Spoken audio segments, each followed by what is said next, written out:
நமஸ்காரம். சேனை போட்டு இன்றைக்கி புளி விட்டு ஒரு பொரியல் பண்ண போகிறோம். கரமதுன்னு சொல்லலாம். அதுக்கு வேணுங்கிற சாமான்லாம் என்ன இருக்குதுன்னு காமிக்கிறேன், வாங்க பார்க்கலாம். சேனை புளி போட்ட கரமது பொரியல்னு சொல்லுவோம். சேனை கட் பண்ணி வச்சுட்டுருக்கேன் ஒரு 1/2 கிலோவுக்கு. இது உங்களுக்கு சாம்பிளுக்கு கொஞ்சமாக வச்சுருக்கேன். அதுக்கப்புறம் தாளிக்கிறதுக்கு கடுகு, கடலப்பருப்பு, உளுத்தம்பருப்பு, பெருங்காயம், கருவேப்பிலை தாளிச்சிக்கணும். மஞ்சப்பொடி கொஞ்சம் வச்சுட்டுருக்கேன். குழம்பு பொடி வச்சுருக்கேன். உப்பு வச்சுருக்கேன். வெல்லம் வச்சுட்டுருக்கேன். புளி ஒரு சின்ன எலுமிச்சம்பழம் அளவுக்கு புளி வச்சுருக்கேன். சேனைக்கிழங்கு புளி கரமதுக்கு புளியில் எல்லா சாமானும் போட போகிறோம், காமிக்கிறேன் வாங்க. புளி கரைச்சி வச்சுட்டுருக்கேன். மஞ்சள் பொடி போடுறேன்.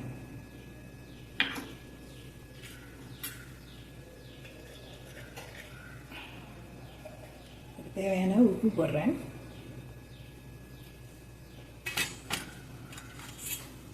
குழம்பு பொடி போட்டுக்கிறேன். வெல்லம் போடுறேன். எல்லாத்தையும் சேர்த்து கரைச்சிக்கலாம். பாண்லி வச்சு எண்ணெய் குத்திருக்கேன். எண்ணெய் காஞ்சிருக்கு. கடுகு போடுறேன். கடுகு வெடிக்கட்டும். கடுகு வெடிச்சிட்டு உளுத்தம்பருப்பு போடுறேன். பெருங்காயம் போடுறேன். கொஞ்சம் சிறப்பாகட்டும். கருவேப்பிலை போடுறேன். சேனையை போட்டு வேண்டியது.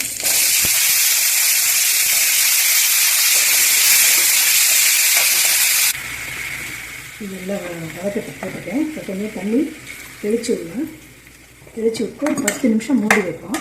அப்புறம் இந்த மசாலா கரைச்சி வச்சதெல்லாம் இதில் கொடுத்துடலாம். சேனை 1/4 பாகம் வெந்திருக்கு. இந்த தாளித்து கொட்டினது இந்த புளியில் மசாலாலாம் போட்டு கரைச்சி வச்சுருக்கீங்க. இதை இதில் குத்திடலாம்.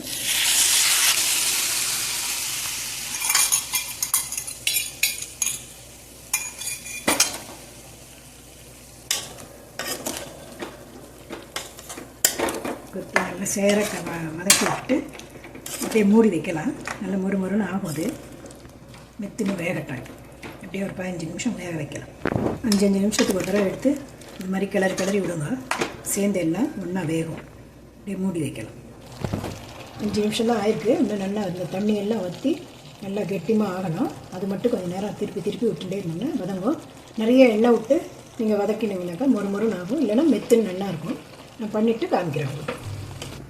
சேனை கரமது ஆயிட்டு பூரா வெந்து எல்லாம் உப்பு, புளிப்பு, காரம் எல்லாம் சேர்ந்து இருக்குது. இதுலேயே எல்லாம் வேக வச்சு எடுத்து வச்சுருக்கோம். இந்த கரமது இப்படி தான் இருக்கும். இதில் புளிப்பு, காரம், தீத்திப்பு எல்லாம் இருக்கிறதுனால சாதத்துக்கும் நல்லாயிருக்கும். கலந்தும் சாப்பிட்லாம். நீங்களும் செஞ்சு பாருங்கள். அடுத்த வீடியோவில் பார்க்கலாம். நன்றி.